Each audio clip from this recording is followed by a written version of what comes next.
Welcome to Nick's Picks Vintage Showcase. Today we were going to have a look at a vintage Gibson electric guitar, a 1969 SG Junior. This is an extremely cool player grade specimen I picked up a few weeks ago and I'm really excited about it. I got this in another parking lot transaction on a rainy day, which is my favorite type of sketchy deal. Nothing like meeting someone you met on the internet in a parking lot of a strange town with a big stack of cash in your pocket. But aside from my sketchy dealings, this model has an interesting origin story, and we're going to talk about that history before looking at the details of this particular guitar. Gibson's first junior model was introduced in 1954 as an affordable entry-level Les Paul that resembled its single cutaway two-pickup sibling released a few years earlier. In 1958, double cutaway models including the Les Paul Junior DC were introduced in response to consumer desire for easier access to the higher frets. Fender released the Stratocaster in 1954, which must have had some influence on these double cutaway solid body designs from Gibson just a few years later. Following a Les Paul sales slump in 1960, the company redesigned the model to have a thinner, contoured body with sharp double cutaways and a vibrato system. This redesign of the guitar was done without its namesake's knowledge, and Les Paul was not a fan of the changes, to put it mildly.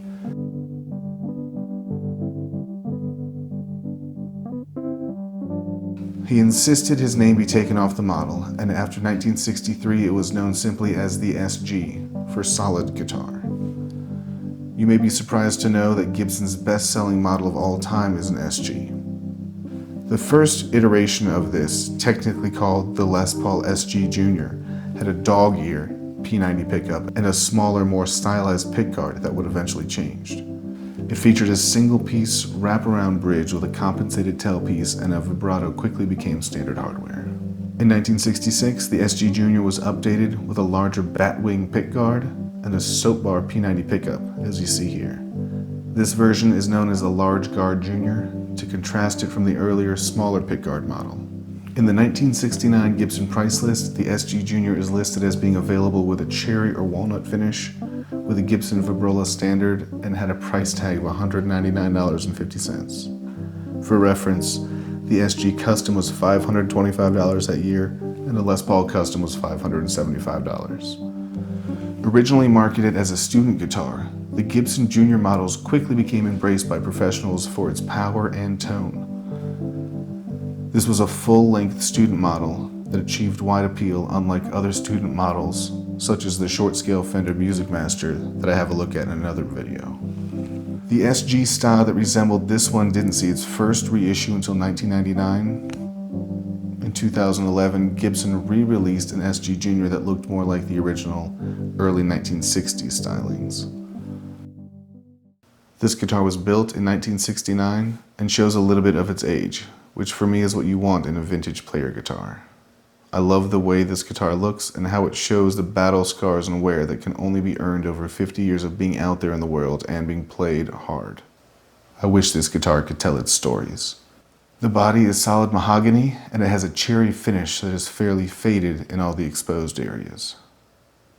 There is really great natural checking and wear to the body that just can't be faked.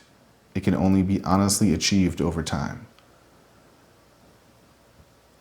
There are 3 repaired holes here from what I presume was a longer vibrato, probably a Maestro Vibrola. The repair is pretty good and sealed over. On a guitar like this, I don't mind this and would probably even consider it part of the guitar's character.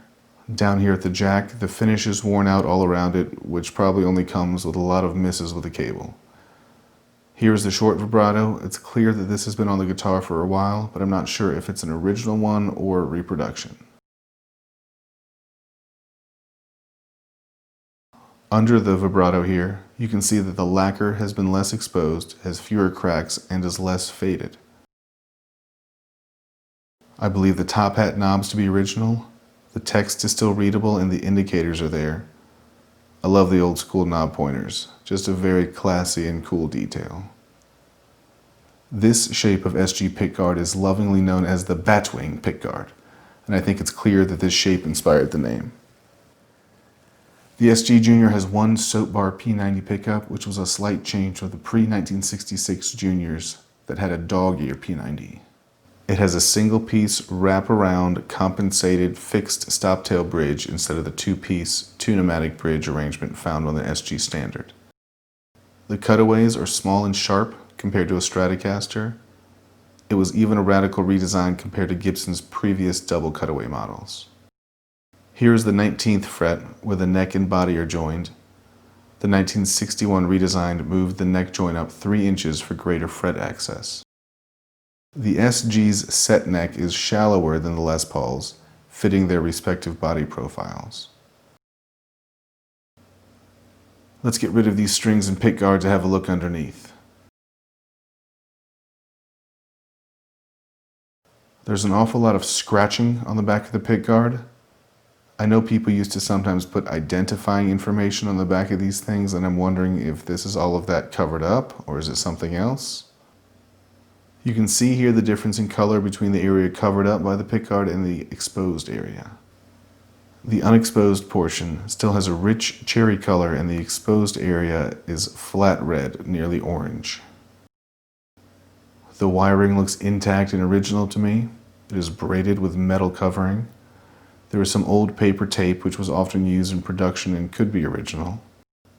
There is just one pickup cavity on this body made to fit the P90 soap bar. Pretty clean and clear, no modifications that I can see. Let's put this side back together and have a quick look at the back.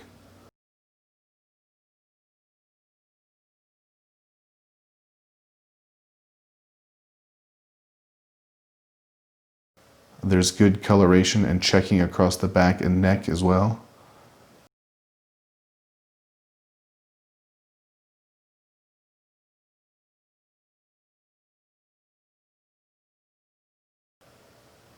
No neck breaks or repairs on this one, which is a major factor in the value of guitars like this.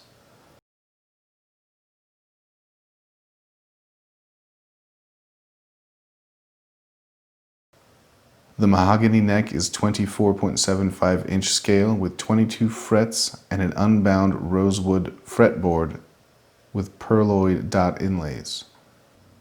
There is some belt buckle rash here on the back, where this thing took more than a few nights of beatings and hard playing. There's a lot of circular scratching in this area. That's kind of interesting looking. There are a few minor dings on the neck, but nothing that impacts playability.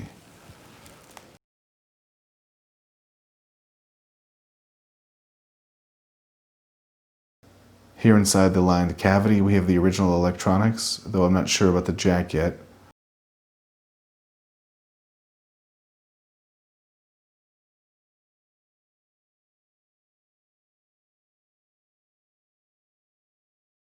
So what did Gibson look like as a company when this guitar was built in 1969?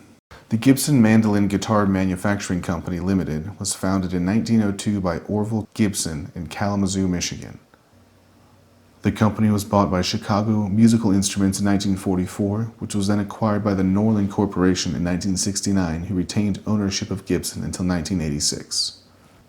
In 1969, when this guitar was built, Norlin Corporation was about to take over operations of Gibson, but guitars at this time were essentially exactly the same as they had been throughout the 1950s and 60s. It was during that early part of the Norlin era that operations were moved from Kalamazoo, Michigan, down to Nashville, Tennessee, leaving behind some of the company's craftsmen and the most experienced employees.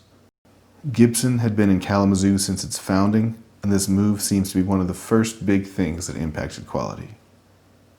They also put out some strange and unsuccessful guitars during this time, but let's not get into that now because the Norlin area story could be a whole video on its own. So now that you've seen the inside and out of this guitar, what do you think? Do you like well-loved, road-worn player-grade guitars like this one, or pristine collector's quality specimens? Leave your comment below. Thank you for watching Nick's Picks Vintage Showcase. Please like and subscribe, and we'll see you in the next video.